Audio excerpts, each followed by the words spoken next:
Nanoflare 700 Pro.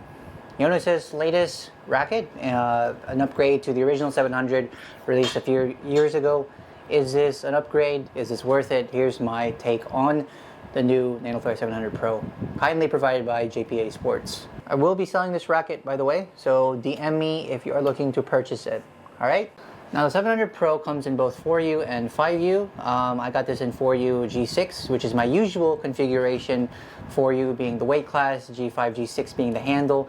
G6 means it's a slightly thinner handle, which I prefer for faster switching, for pitik, that kind of thing, but that's besides the point. So the main upgrade from the original 700 to this 700 Pro is the addition of servo filter, which they are, by they I mean Yonex, they are proclaiming as a new kind of vibration dampening material within the racket, which should lead to reduced vibrations. So when I first heard this, I was quite scared that this would really impact how this hits and how this feels.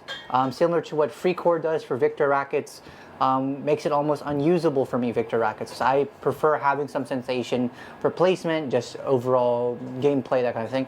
I'm happy to report that's not the case. This kind of just reduces the vibrations to where you're not really feeling anything, but there's still plenty of sensation for hitting, for touch, that kind of thing. So in terms of the paint job, because we'll work on that first, the exterior first, before kind of discussing the features, it kind of has this kind of sunrise or sunset-ish aesthetic. It's okay. I mean, it's not the best. It is matte, so it is a little bit cleaner to look at. And then there is like this reddish area here between, from like the bottom half of the head to the middle of the shaft, which kind of reminds me of like a Kurenai red from the 100ZZ, maybe a little bit darker than that. Okay. Besides that, this shares all the typical features of a Nanoflare racket. So it has the M40X, right? It has the high modulus graphite. It has, you know, the PEF, the whatever. This comes with EV cap plus. I believe this is the second generation. I'll take off the grip and show that to you now. So this is the second generation energy boost cap that I'm talking about. It doesn't have the little ridge, right? Alright, so now that we've got out of the way of specs, let's talk about how this plays, which is what I like to focus on, because a lot of people can just read to you the specs online, right? And also, remember guys, I am using normally a 1000Z 4U G6 as well. So how does this feel in the hands compared to the 1000Z as someone that daily drives the 1000Z? One thing I would like to note, however, before we get into that, is the main difference between the 1000Z and the 700 Pro, because I know there's going to be a lot of people asking, right, what's the difference between these two rackets, Nigel? I would say one is the shaft. As you can see, the shaft is a bit shorter on the 1000Z, right? The thumb cap is around here on the 1000Z, and it's down here on the 700 Pro. So this, I actually might be wrong. Let me take this off before I give you guys misinformation, right? Okay, so you guys can see. Okay, so I'm not capping. As you guys can see, the handle is longer slash the shaft is shorter on the 1000Z, which is going to lead to a little bit more swiftness in terms of handling. And the 700 Pro is going to have the opposite. It's going to have a shorter handle and a slightly longer shaft. So this will be very marginal in terms of what it actually does, but it's something to take note of. So the 700 Pro, the longer shaft probably will mean it's going to be a little bit slower, which I found true in my testing, and it's going to be a little bit easier to generate power with, which is also true in my testing.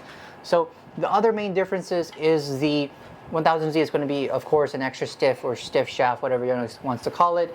And then Yonex rates the 700 Pro's shaft as medium. And again, pretty much spot on. This is one of the easiest high-end Yonex rackets I've used in a long time.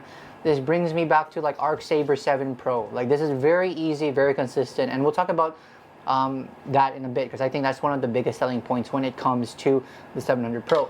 Another big difference is the absence, or in other words, there is none. There is no speed assist bumper on the 700 Pro, okay? So you are just getting a racket with normal grommets, unlike the 700 Pro, which has the sorry, the 1000Z, excuse me, which has the special assist or speed assist bumpers, which makes the strings a little bit more repulsive.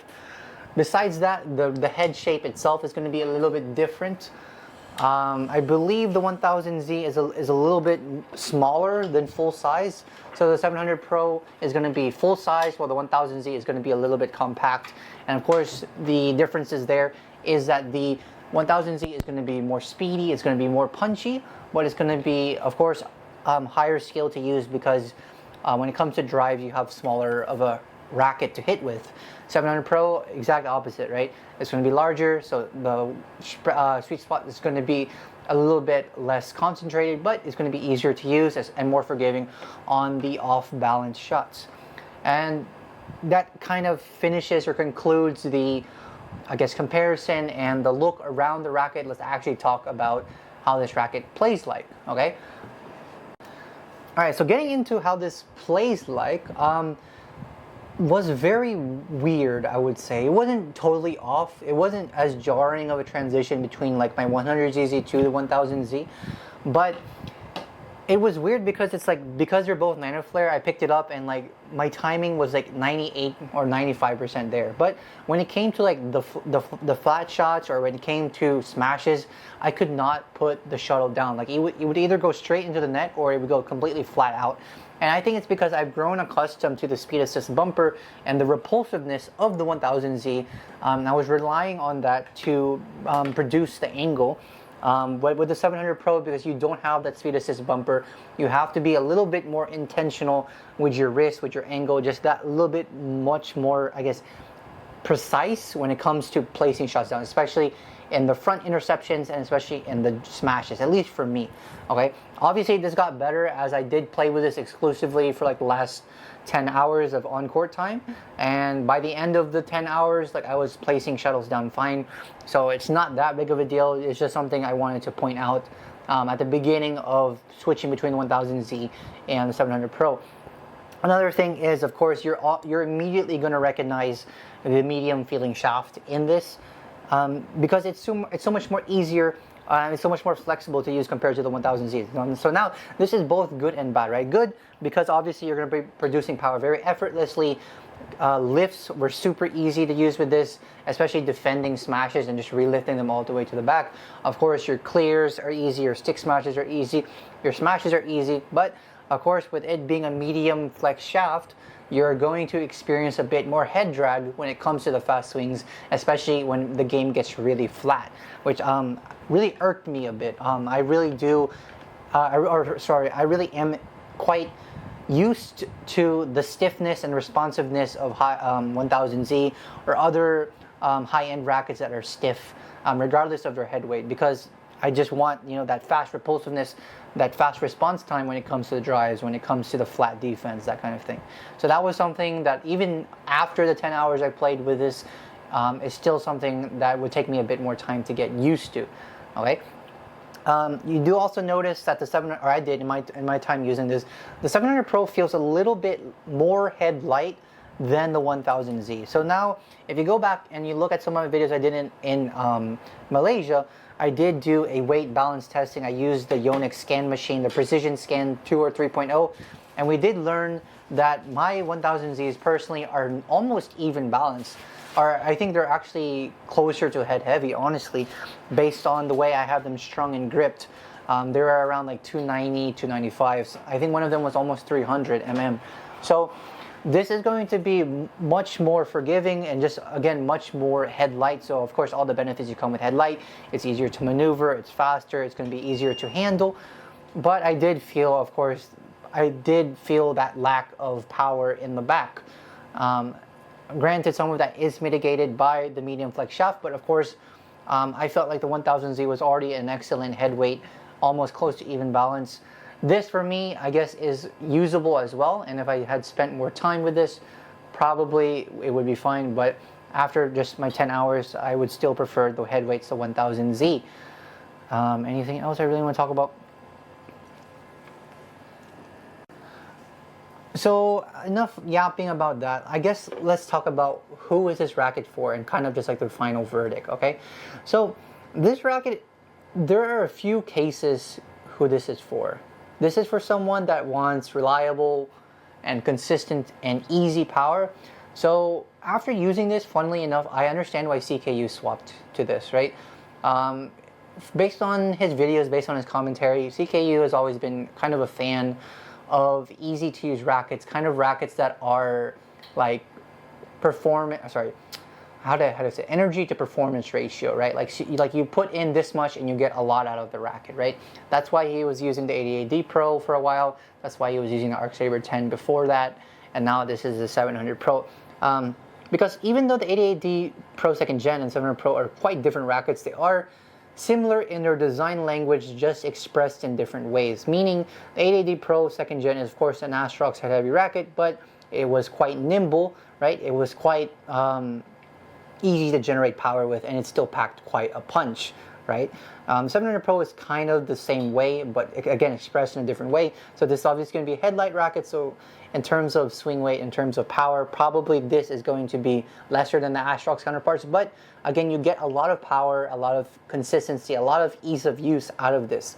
So I would say this racket is not for the person who is looking for the absolute best of the best, the sweatiest racket, the most try-hard racket, right? That's still going to be like the 1000Z, the 88D Pro 3rd Gen, the 88S Pro 3rd Gen, the Astrox 100ZZ, that kind of thing. Even the 800 Pro, even though I don't like that racket, right? The 700 Pro is going to be favored among those who are looking for consistency, ease of power. And granted, that doesn't mean low-level players only. There's going to be a lot of high-level players. I'm thinking original 700 users that will be swapping to this. I believe So-Sung Jae and maybe Chae Jung, I believe they both use the original 700. I think they're swapped over to the 700 Pro now. I imagine there will be a few other double players who like the original 700 that will be swapping over to the 700 Pro. Because again, at the end of the day, it does become your preference. Do you want a super try-hard racket, or do you want something that's going to be a little bit more forgiving, a little bit easier to generate power with, right? And this goes all the way up to the pro level. And then, funnily enough, I think for the people that watch my videos and just disagree with me and think that they have to have a high-end Yonex racket, I would suggest you either buy this one or like an Arc Saber 7 Pro. And this is targeted more towards like the beginners, or like the people that think they're intermediates but aren't really intermediates, that think, oh, I deserve or I have to have a high-end Yonex, right? I would say fine. If you really are just going to be like stubborn and really insist on having a high-end Yonex, I think the 700 Pro, I think the Arc Saber 7 Pro, those would be like the two like compromise rackets. Because again, they are high-end, but they are going to be tailored more towards the players who want consistency, ease of use, right? Easy power, right? You've heard me say that probably like a billion times now in this review, but that's really the design language I think Yonex is trying to express, right? So to zoom out, the 1000Z, right, I think is Yonex's expression on like the word speed in a racket, right? Everything about the racket is screaming fast. Even now, it's still the fastest racket, right?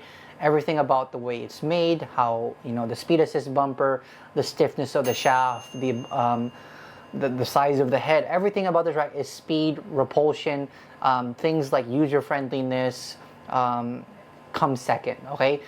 So the Nanoflare 700 Pro is obviously still going to be speed oriented, but I think this is going to cater more towards the general masses and those pro players who are looking for something more consistent, more friendly to use. So it's going to be fast, of course, but it's not going to be as fast as the 1000Z, as I've said. So without trying to just go in circles and ramble on for a bit longer, let's wrap up the video. So the 700 Pro, if you are from the original 700, which I did not like at all, I think this is a great update. I think my original issue with the 700 was I just could not feel the head. Like with just swinging, it just felt too light. So maybe my tastes have changed because it has been years since I've used the 700, or maybe the servo filter is doing something for me. But the hitting sensation, in my experience using the 700 Pro, compared to the original 700 when I first tried it out years ago, is miles different, right? This is much more pleasant to use. The consistency is much better. Sometimes the original 700 felt too fast for its own good, and I would miss time a lot. But again, that was when I was a much weaker player and that was when I was only using head-heavy rackets. So please take that with a grain of salt. Okay. Yeah. 700 Pro. Will I be switching from the 1000Z? No, but I can wholeheartedly recommend this if you are the kind of player that I have detailed, which again is those players that are valuing ease of use or consistency but still want it in a fast racket. Alright guys, so here it is, 700 Pro. Let me know what you guys think in the comments down below, and I'll see you in the next one. Let me know what you guys want to see next. Bye bye.